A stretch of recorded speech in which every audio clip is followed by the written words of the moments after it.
Halo lur, kembali lagi bersama kita di sini Tukang Cat Depan Rumah. Semoga yang nonton video ini selalu diberikan kesehatan dan rezeki yang melimpah. Amin. Dan di video kali ini kita akan melanjutkan pembahasan kemarin seputar skinning carbon fiber dan carbon forged ini. Cuman di video kali ini kita mau bahas cara finishingnya ya lur, atau clear coatnya. Jadi untuk di pengerjaan skinning bodi motor ini ada di video yang sudah kita upload kemarin. Untuk link videonya ada di deskripsi. Kemudian menanggapi pertanyaan-pertanyaan dari teman-teman semua yang sering dipertanyakan kepada saya dengan apa yang saya kerjakan ini dan saya lakukan di dalam video yang sering saya upload seputar skinning carbon forged dan carbon fiber itu. Pertanyaan yang pertama itu yang paling sering terjadi adalah pengamplasannya kok susah atau pengamplasannya itu kok bikin capek. Ya memang bikin capek ya lur. Cuman untuk tips dan triknya itu yang jelas, yang pertama untuk penempelan carbon forgednya harus benar-benar rapi. Jadi tidak usah ketebelan untuk menempelkan carbon forgednya.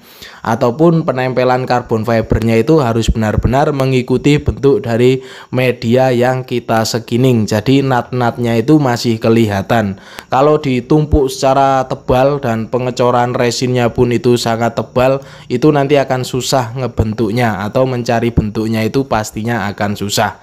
Karena di sini untuk pengamplasan yang saya lakukan sebagian besar atau kebanyakan yang ngamplas itu bukan saya ya lur. Jadi anak-anak pemula pun yang ngamplas di sini juga bisa. Bahkan kemarin ada yang baru 2 hari belum pernah tahu dan belum pernah lihat apa itu karbon, ngamplas di sini ngamplasnya sudah bagus.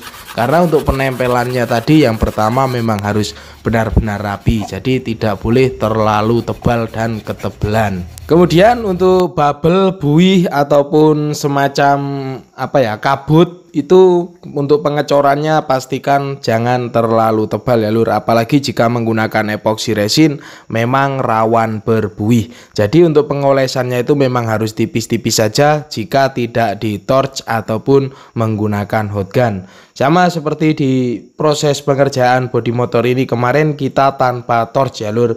Jadi untuk pengolesan epoxy resinnya di setiap lapis itu memang tipis-tipis. Kemudian untuk bahan-bahan kimia model seperti resin, epoxy resin itu juga berpengaruh kepada suhu udara ya lur.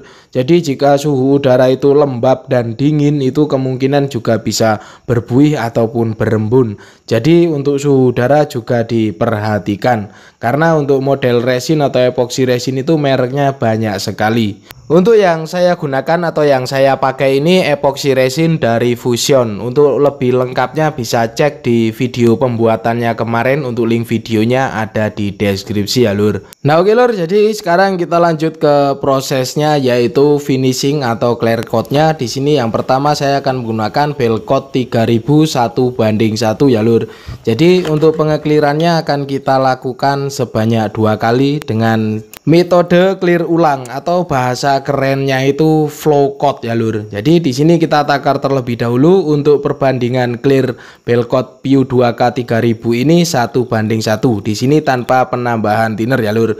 Setelah kita aduk seperti ini, kemudian siap akan kita semprotkan. Untuk spray gun di sini saya menggunakan Nova 1 LVMP dari Awarita. Untuk spray gun ini juga kemarin sudah pernah kita review. Untuk link reviewnya atau link videonya ada di deskripsi. Nah oke lur, sekarang kita ke penyemprotan atau pengekliran di media tangki ini. Untuk pengeklirannya tidak akan saya cepetin. Jadi di sini saya ngeklirnya tipis-tipis saja ya lur, tidak langsung glossy. Cuman untuk penyemprotannya nanti di sini sekali jalan 2 lapis. Jadi istilahnya langsung jadi.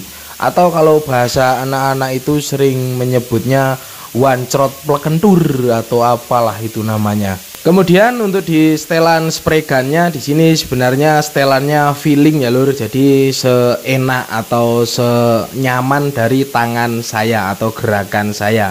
Jadi untuk setelan spray gun ini juga masing-masing mempunyai karakter sendiri ya lur. Yang terpenting itu pahami terlebih dahulu dari spray gunnya ini. Nah oke lur, jadi ini penyemprotan satu lapisnya seperti ini, kemudian kita semprot lagi. Jadi untuk penyemprotan di tahap awal ini kita semprot sebanyak 2 lapis tanpa jeda, langsung kita buat jadi seperti ini ya lur. Lalu kemudian juga sering terjadi atau banyak pertanyaan yang masuk itu, kok ada bolong-bolong bang saat di clear, atau ada lubang jarum, lubang yang kecil-kecil. Itu disebabkan dari buih epoxy resin yang kita amplas ya lur. Jadi saat pengekliran seperti ini semacam ada pori ataupun berpori. Tapi saya lihat tidak ada bubble atau ini, micro bubble itu tidak terlihat ya lur. Jadi saat terkena amplas bisa saja. Lalu kemudian bagaimana cara mengatasi lubang jarum atau pori tersebut bang? Jadi untuk caranya, ini cara saya ya lur. Jadi ini cara yang saya gunakan. Belum tentu benar dan belum tentu efektif. Cuman saya sering menggunakan cara ini. Jadi untuk media semisalnya ini kita clear seperti ini, saat di lapis pertama itu kok terlihat ada yang bolong. Di sini kita menggunakan clear tersebut, kemudian kita cocol menggunakan lidi di bagian yang bolong tadi ya lur, atau berpori tadi. Jadi kita ambil clearnya menggunakan lidi seperti ini, kemudian kita tetesin ke bagian yang bolong tadi. Pastikan untuk cocolannya ini sampai benar-benar masuk ke pori atau lubang jarum tersebut ya lur. Jadi biar benar-benar rapat. Ini cara saat pengekliran masih basah. Jadi setelah kita tambal seperti ini menggunakan lidi, kemudian kita semprot clear lagi sampai benar-benar merata. Lalu kemudian bagaimana jika terlihat lubang jarumnya itu saat clear sudah kering? Untuk clear yang sudah kering, kalau saya nambalnya pakai lem Korea atau lem G ya lur. Jadi kita isi lubang jarum tersebut menggunakan lem G, dan kemudian kita amplas lalu kita clear kembali ya lur. Nah oke lur, jadi kurang lebih untuk cara mengatasi lubang jarum ataupun berpori saat pengekliran kurang lebih seperti tadi ya lur.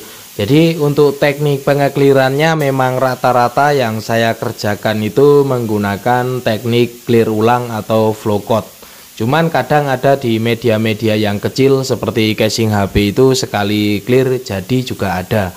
Cuman kadang kalau ada micro bubble-nya memang akan ada lubang jarum saat pengekliran. Itulah kenapa untuk pengekliran ini sering kita lakukan 2 kali atau dengan cara clear ulang atau flow coat ya lur. Jadi di sini setelah tahap pengekliran 1 beres semua, kita keringkan. Di sini kita keringkan selama 1 hari. Dan hasil pengeringannya itu seperti ini ya lur. Jadi tidak harus langsung glossy, yang penting itu benar-benar merata terlebih dahulu. Kemudian di sini akan kita amplas menggunakan amplas grit ukuran 1000. Untuk pengamplasan di sini kita menggunakan air ya lur. Jadi kita amplas layang menggunakan amplas grit ukuran 1000 secara merata. Untuk pengamplasan ini harus benar-benar merata ya lur. Jadi biar mengurangi efek kulit jeruk saat di pengekliran awal tadi, agar mendapatkan hasil clear yang flat ya lur. Dan ini kucing ngapain sih? Jadi untuk metode pengeklirannya kurang lebih seperti ini ya lur. Kita clear terlebih dahulu, kemudian kita keringkan selama 1 hari, dan di sini kita amplas menggunakan amplas grit ukuran 1000 secara menyeluruh dan merata. Untuk pengamplasannya pastikan benar-benar halus dan hasilnya seperti ini ya lur. Kemudian di sini akan kita bersihkan menggunakan silikon degreaser. Jadi untuk media setelah kita amplas tadi akan kita lap menggunakan silikon degreaser agar terbebas dari debu dan minyak. Setelah itu di sini kita diamkan kering. Kemudian untuk di clear finishingnya kita akan menggunakan Belcoat Clear Coat 2100 High Solid ya lur. Jadi di sini untuk clearnya kita menggunakan yang HS untuk finishingnya. Takaran 2:1, thinner 0,5. Jadi untuk clearnya 2, hardener 1. Dan untuk thinnernya di sini kita menggunakan thinner Belcoat Slow Dry Reducer. Di sini untuk thinnernya sedikit saja ya lur, 0,5. Kita aduk di sini dan kita akan semprotkan untuk clearnya. Untuk penyemprotan di sini kita masih menggunakan spray gun yang sama, yaitu Awarita Nova LVMP ya lur. Untuk penyemprotan di clear finishing ini kita semprot kabut terlebih dahulu seperti ini di lapisan pertama. Jadi di sini akan kita semprot sebanyak 2 lapis ya lur. Kita semprot tipis-tipis terlebih dahulu seperti ini sampai benar-benar merata. Kemudian setelah itu kita beri jeda sekitar 10 menit dan kita semprot lagi. Jadi untuk penyemprotannya 2 lapis dengan jeda setiap lapisnya sekitar 10 menit ya lur. Kemudian untuk pengekliran juga sama ya lur, tidak boleh terlalu tebal karena kalau ketebalan juga bisa beresiko popping atau berbuih.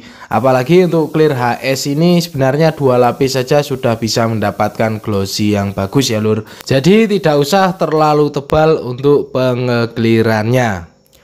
Nah oke lur, jadi kurang lebih untuk cara pengeklirannya seperti tadi ya lur, untuk teknik clear ulang atau metode flow coat ini. Jadi setelah kita clear sebanyak 2 lapis, kemudian kita keringkan dan kita amplas, lalu kita clear kembali menggunakan clear finishing. Di sini clearnya menggunakan Belcoat 2100 High Solid. Dan setelah selesai pengekliran ini akan kita keringkan selama 1 hari juga dan hasilnya seperti ini.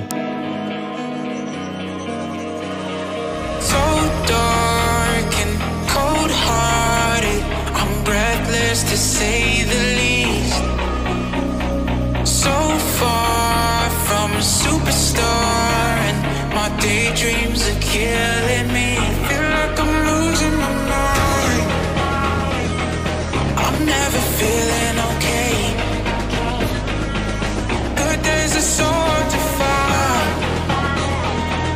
Just help me numb all the pain. Nah oke lur, jadi untuk proses pengeklirannya kurang lebih seperti tadi yang saya jelaskan di pengerjaan body ini kemarin ya lur. Jadi untuk pengeklirannya memang kita bahas full di video ini. Kemudian kemarin juga banyak yang bertanya kapan itu kira-kira bang dipasang, pengen lihat hasil akhirnya.